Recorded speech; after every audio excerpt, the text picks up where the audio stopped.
P0 है तथा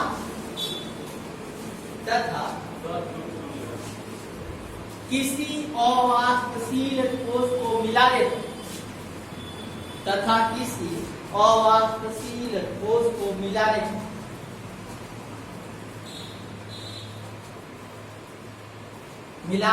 पर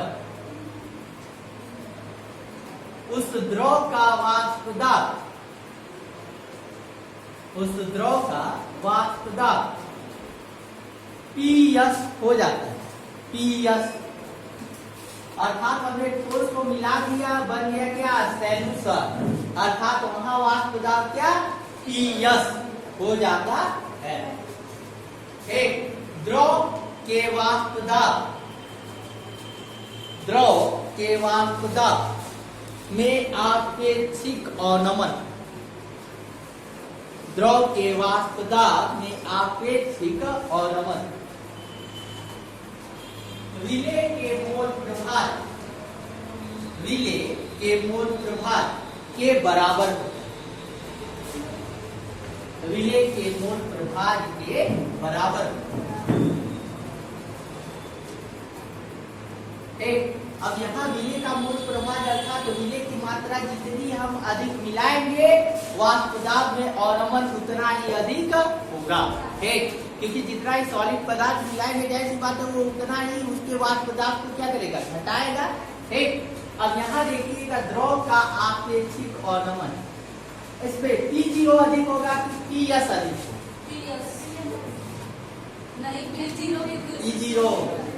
P0 माइनस Ps बटा क्या P0। ये क्या है वाष्प दाब में आपेक्षिक अवनमन, और ये जो अवनमन होता है ये मोल प्रभार रिले के मोल प्रभार के क्या होता है बराबर। एक तो यहाँ इक्वल टू काई, हम क्या लिखेंगे काई। एक और काई क्या है रिले का मोल प्रभार। एक अब मोल प्रभार इक्वल टू होता क्या है रिले के मोलों की संख्या बटा कुल मोलों की संख्या। एक अब रिले के मोलों की संख्या अगर हम लिखेंगे इसको काई हम कह रहे हैं।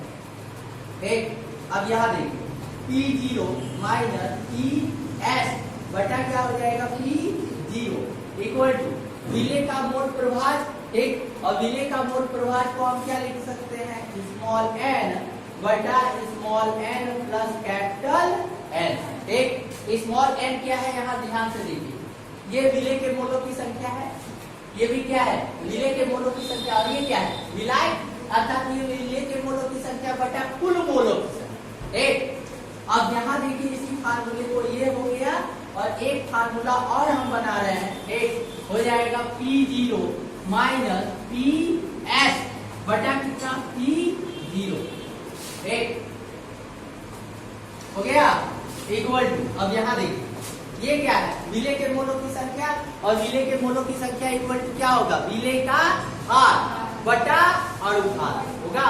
रिले का भार अर्थात स्मॉल W एक बटा अणुभार यानी स्मॉल m बटा ये क्या है स्मॉल m ही है, इसको भी क्या लिखेंगे small w by small m। एक तो ये हो गया small w by small m plus ये क्या है विलायक के मोलों की संख्या, जिस द्रव में मैंने क्या किया है घोला है तो उसको क्या लिखेंगे कैपिटल W, और ये हो गया विलायक का भार बटा क्या होगा विलायक का अणुभार। अगर जल है तो जल का अणुभार लेंगे और विलायक का अणुभार इक्वल टू क्या होगा कैपिटल M।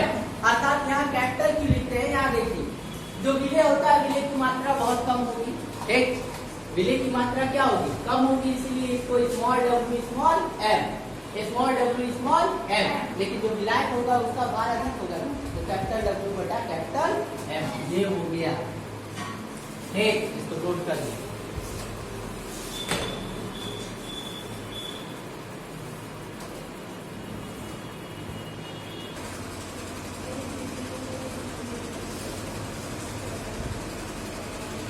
गणित वाले जरा ध्यान से देख, ये हमारा मैथ है। घटाएंगे आएगा कितना 25 बाई कितना 100, इसको काट दे 4 आ जाएगा equal to small w by कितना कर 60 बाई स्मॉल डब्ल्यू बटा कितना 60 प्लस 100 बाई कितना 80 18। अब एक काम करें, ये कितना है 1/4 है। और जब भी आप लोग मैथ में कोई ऐसा क्रिटिकल आ जाए ना तो आप लोग करिएगा कि दोनों को उल्टा करें, दोनों पक्ष उल्टा करें। और जब उल्टा करेंगे तो ये कितना हो जाएगा 4 इक्वल टू, इसको भी उल्टा कर, ठीक, अंश को हर में और हर को अंश। तो ये क्या होगा स्मॉल डब्ल्यू बटा 60 प्लस 100 बाई 80 बटा डब्ल्यू बाई कितना हो गया है। अब ध्यान से जैसे यहाँ जो है दोनों के हर में क्या है ये आ गया।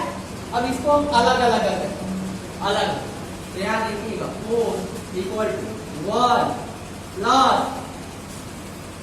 1, यहाँ से देखिए 100 बटा 80 by small W by T हो सकता है, हाँ हो जाएगा।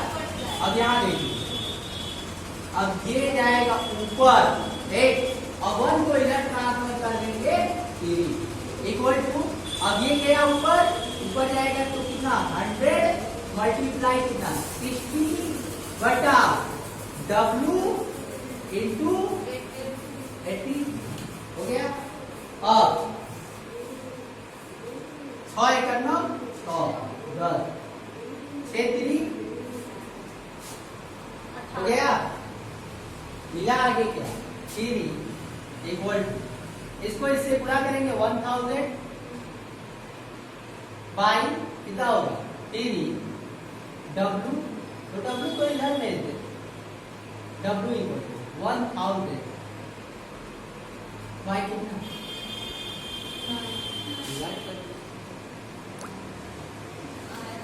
हो गया एक।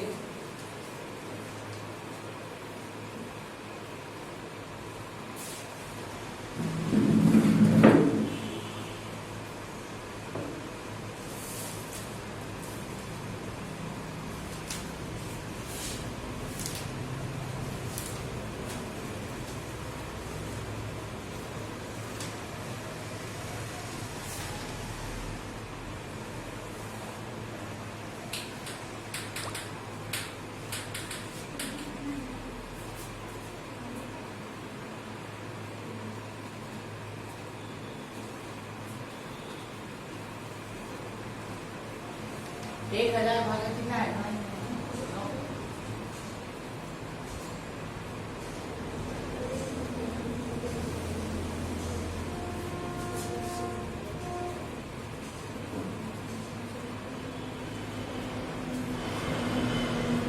Dividing by 9।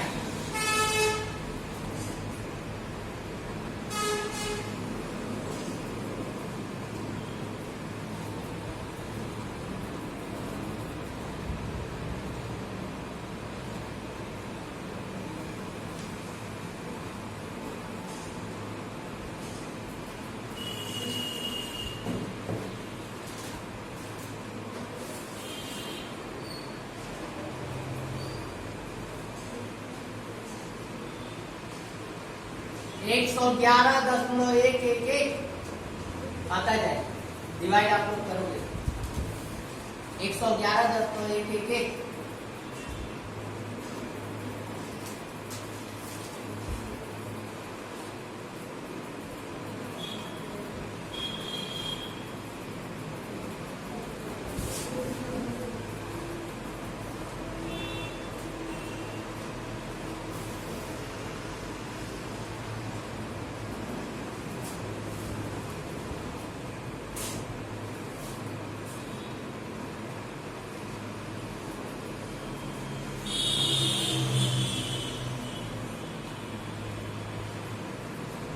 आया देखो 111.111 ग्राम है स्मॉल डब्ल्यू।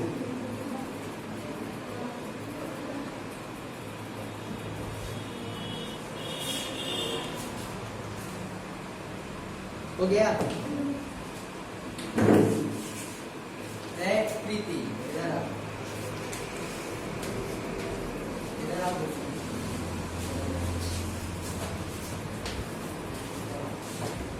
ये क्वेश्चन है ठीक है ना, यहाँ आंसर कितना दिया गलत आ गया है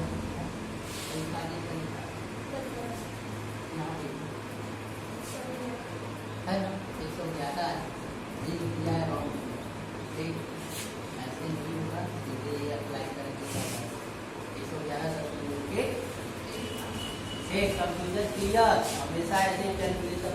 अब क्या निकालना है, मूलतः मूलतः कैलकुलेट करने के लिए सीखिए। अब आते हैं मूलतः इक्वल टू होता क्या है, विलेय का भाग बटा अनुभाग बटा विलायक का भाग। ठीक, विलेय का मूलतः यहाँ कैलकुलेट कर रहे हैं, मूलतः को हम लोग स्मॉल, चलिए मूलतः पूरा लिखेंगे। एक मूलतः कैलकुलेट कर रहे हैं, विलेय का भाग, विलेय हमारा कितना 111.11 बटा अनुभाग कितना विलेय 60 अनुभाग पूरे विलायक का भाग यानी 100 जल्दी तो बोला गया है। ठीक, अब यहाँ ग्राम में दिया हुआ है विलायक का भाग, तो बाबू 1000 से गुणा 0 0 0 और 0 वो कट गया 1। अब ये भी तो कटेगा। अब 111.11 को भाग कर देंगे किससे 6 से, हमारा मूलतः है।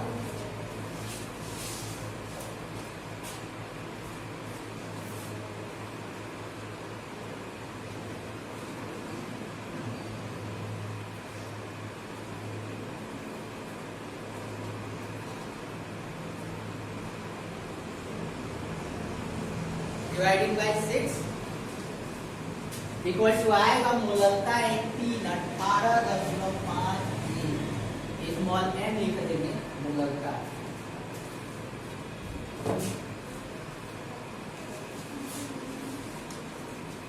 और क्वेश्चन भी आ गए हैं,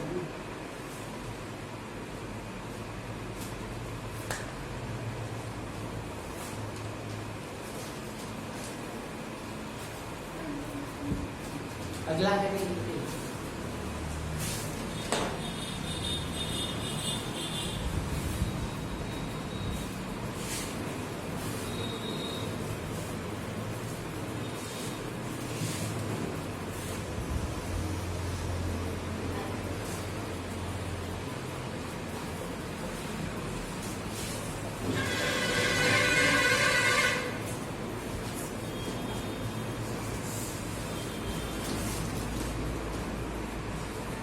अगला जो हेडिंग है, टॉपिक है हमारा, वो है आइडियल सॉल्यूशन अर्थात आदर्श विलय। ठीक, आदर्श विलय में कोई भी चीज आदर्श कब होता है,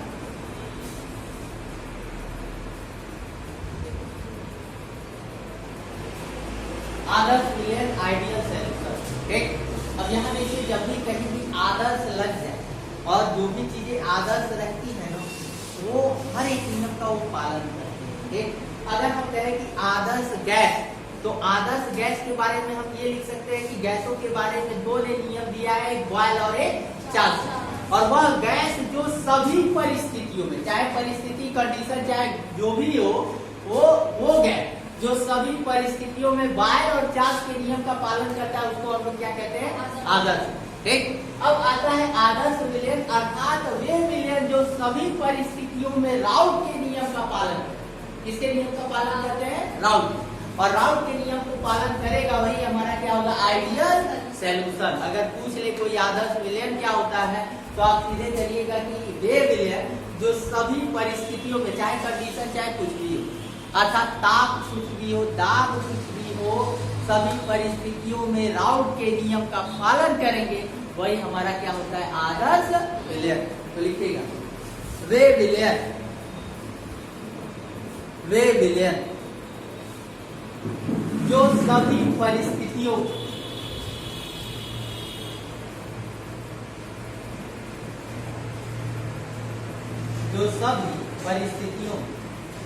राउट के नियम का पालन करते हैं,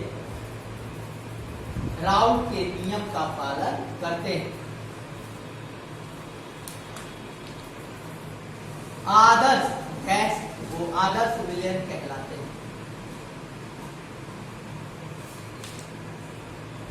आदर्श विलय कहलाते हैं। हो गया। राउट के नियम का क्या करेंगे? सदैव पालन करेंगे। आगे लिखिए प्रायोगिक रूप नियम। प्रायोगिक रूप,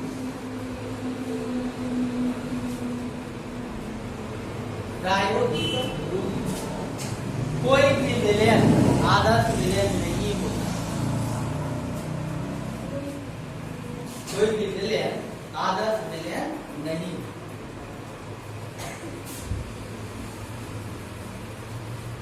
एक अब यहां देखिएगा, हमने कहा कि आदर्श वो होगा जो सभी परिस्थितियों में राउट के नियम का क्या करेगा?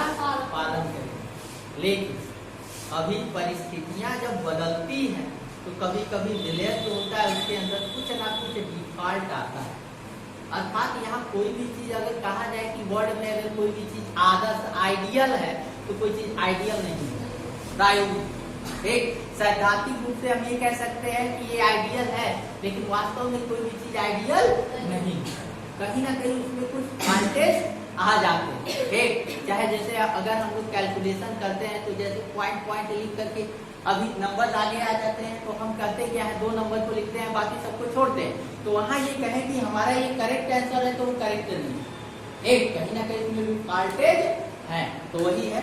आगे लिखिएगा, अगला जो टॉपिक है वो लिखिएगा क्वथनांक उन्नयन।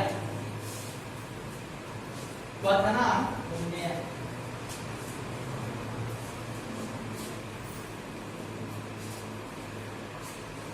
ठीक। अब यहां देखिएगा क्वथनांक उन्नयन क्या? क्वथन का मतलब क्या होता है? जब भी कोई चीज लिक्विड से गैस फॉर्म में चेंज होती है तो हम कहते हैं कि उसका क्वथन हो, अर्थात वो लिक्विड से क्या किसमें कन्वर्ट हो रहा है? गैस।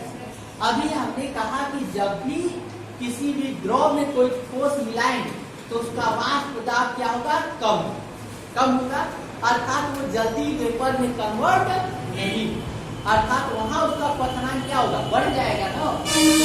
जल का क्वथनांक पहले कितना? 100 डिग्री, 100 पे वो वेपर में कन्वर्ट हो रहा था। लेकिन जब भी कोई गीले पदार्थ मिलाएंगे तब क्या होगा? वो जल्दी वेपर में कन्वर्ट नहीं होगा, अर्थात उसका क्वथनांक कुछ ना कुछ क्या होगा? बढ़ जाएगा। इसीलिए हम लोग कहते हैं खाना बनाते वक्त क्या कहते हैं? नमक वगैरह डाल देते हैं तो क्वथनांक क्या हो जाता है? बढ़ जाता है। और जो पानी था वो 100 डिग्री से क्या ऊपर टेम्परेचर तक क्या होगा? गर्म होगा और भोजन हमारा अच्छी तरह क्या हो जाएगा? पक जाएगा। अर्थात जब भी कोई अवाष्पशील पदार्थ जब भी किसी द्रव में मिलाते हैं तो द्रव का क्वथनांक क्या हो जाता है? बढ़ जाता है। और क्वथनांक के बढ़ने को ही हम लोग क्या कहते हैं? क्वथनांक में उन्नयन। वहां क्या था? वाष्प दाब में अवनमन, वाष्प दाब घटता है और क्वथनांक क्या होता है? बढ़ता है। देखिए, जब भी किसी द्रव में अवाष्पशील, अब ये हमेशा याद रखना, अवाष्पशील जरूर रहे, अवाष्पशील ठोस पदार्थ मिलाए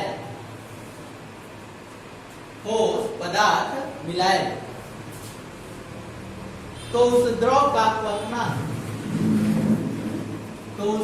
का क्वथनांक बढ़ जाता है।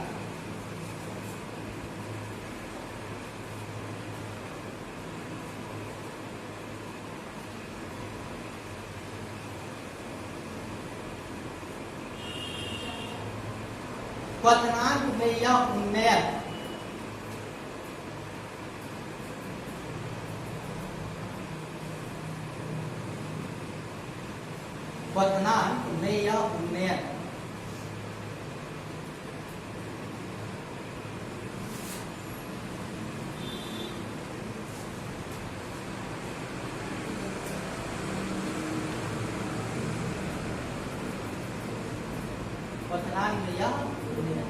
विलयन की मूलता के अनुक्रमानुपाती होता है।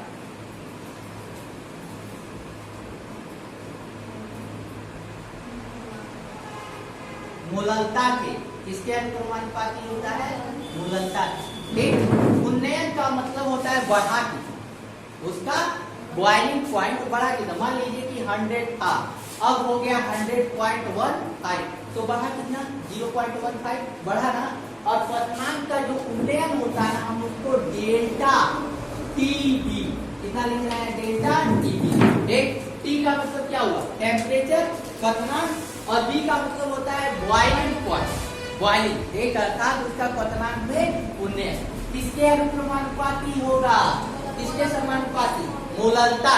और मूललता को किससे इंडिकेट करते हैं? स्मॉल एम से। यहाँ तक क्लियर? अब यहाँ देखिए प्रोपोर्शनल है, जाहिर सी बात है प्रोपोर्शनल को हटाने के लिए कांस्टेंट लेके आते हैं, वो कांस्टेंट हमारा क्या है?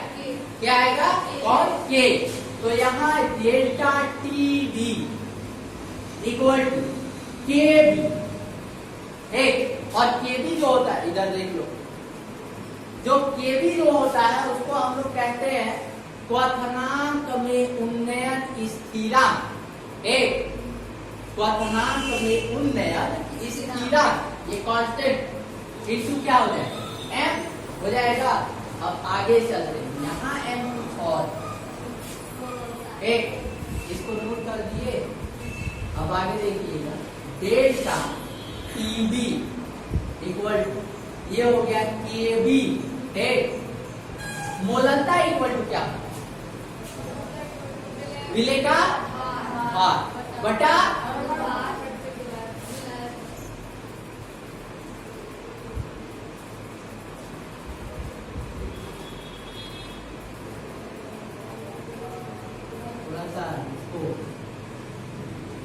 यहाँ m जो है वो मूललता। ठीक, अब आगे जो m लिखा है अभी हम बताएंगे। m क्या है? मूललता है। मूललता इक्वल टू होता क्या है? विले का भार बटा विले का भार, ठीक, बटा विलाट का कैपिटल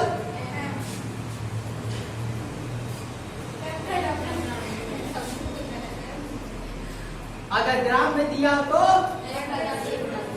गुणे 1000। अब देखिएगा delta TB equal to 1000 KB हो गया। और क्या होगा? स्मॉल डब्ल्यू बटा small M into capital W. ये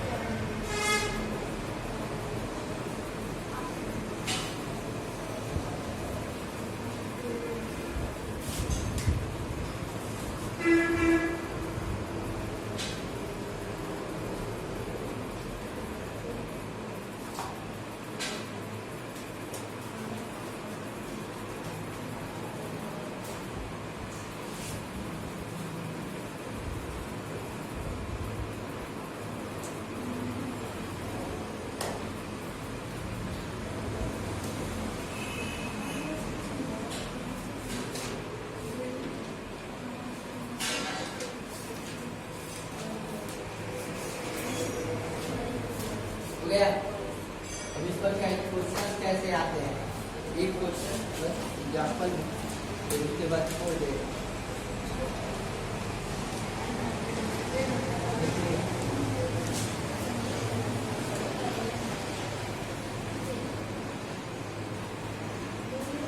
देखिए 12 ग्राम ग्लूकोज, 12 ग्राम ग्लूकोज,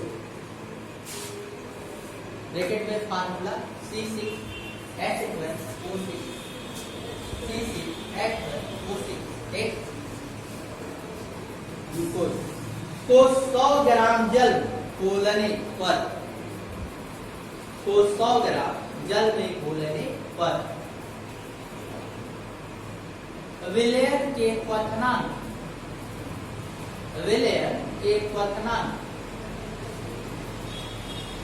में उन्नयन अर्थात बढ़ा के, विलयन के क्वथनांक में उन्नयन 0.34 डिग्री सेल्सियस होता है।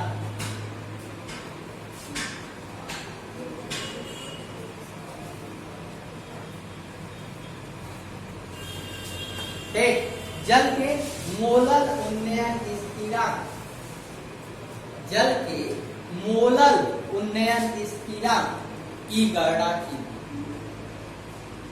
जल के मोलल उन्नयन स्थिरांक की गणना की।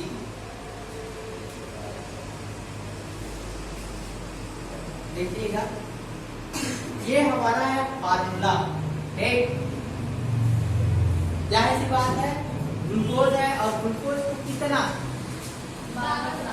12, अर्थात ग्लूकोज मिले है ना, और मिले का भाग स्मॉल डब्ल्यू यही तो होता है, इक्वल टू 12 ग्राम। ठीक हो गया।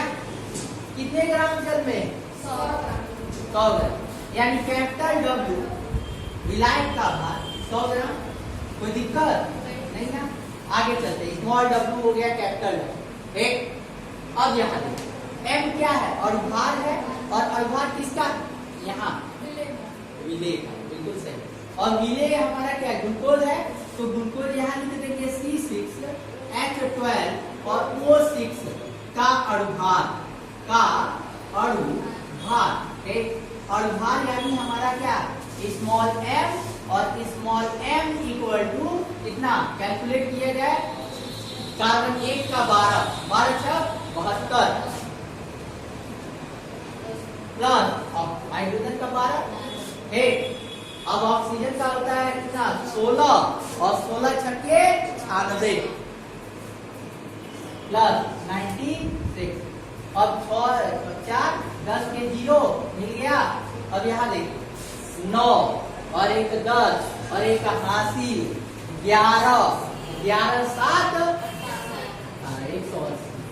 देख, आपको निकालना क्या, अब देख डेल्टा टीबी दिया, क्वथनांक में उन्नयन कितना बढ़ रहा है 0.34। अब बाबू लोग पूछे कि क्या डिग्री सेल्सियस में ही रखते हैं, डिग्री सेल्सियस में रखते हैं, डिग्री सेल्सियस। यहाँ आपसे उससे लेना देना केल्विन में। अब सीधे कैलकुलेट करते हैं, निकालना क्या है केबी, यही है मोलर उन्नयन। हमने कहा स्थिरांक है, ये कांस्टेंट है, और उसी कांस्टेंट को क्या करना है, कैलकुलेट करना है।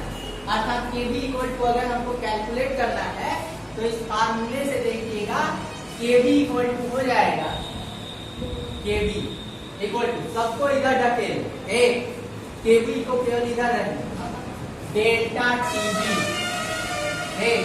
Multiply small m multiply capital W dividing by 1000 into small w हो जाएगा। kb इक्वल टू, अब यहाँ देखिएगा kb equal to delta TB हमारा है 0.34 मल्टीप्लाई स्मॉल m, यहाँ देखा जाए 180, ठीक, मल्टीप्लाई कैपिटल W कहाँ है ये 100। अब देखो कितना आसान है, एक बटा 1000 और स्मॉल डब्ल्यू 12 1 2 3 1 2 3 और 6 दूना और 6 3 18 केबी इक्वल। और यहाँ देख, इसको हम 2 से डिवाइड कर, एक 34 का आधा कितना 17 0.17 मल्टीप्लाई 3। अब यहाँ देखिएगा 7 3 21 के 1 आपको कितना है 2 आ गया, और पीने का नाम 3 और 2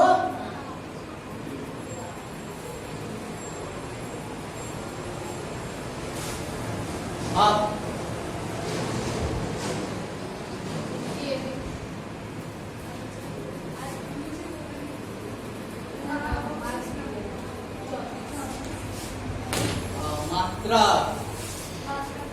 मात्रक केबी का क्या, कोई एक निकाल दो, कोई एक बता दो हमको मात्रक क्या हो सकता है।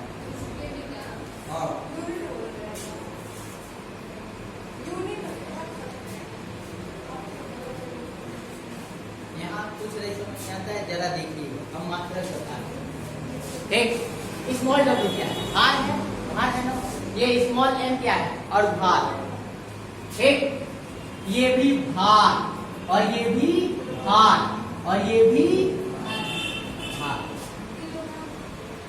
अब ध्यान से देखिएगा, 1 ग्राम, ये अगर ग्राम है तो ये भी कितनी है? ग्राम। ये भी कितनी है? ग्राम। 1 ग्राम के ऊपर नीचे कैंसिल हो जाएगा ना। 1 ग्राम बचेगा ना। और 1 ग्राम और ये क्या है? इसका मात्रक क्या है? तो क्या है? ग्राम प्रति। प्रति क्या है?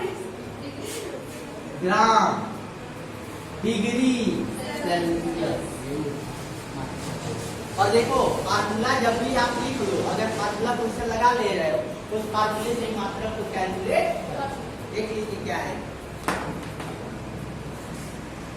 ठीक, तो लीजिएगा, जब किसी द्रव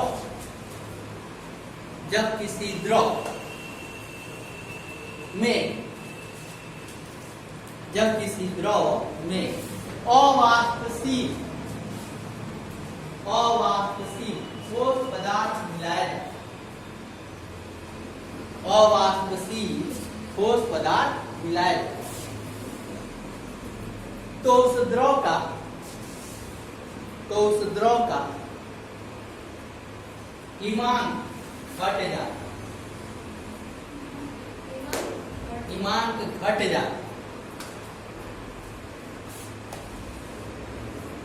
जाता है। ईमांक में यह अवनमन,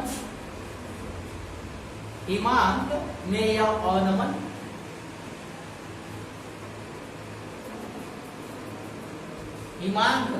यह अवनमन डेल्टा टीएफ है ही अवनमन।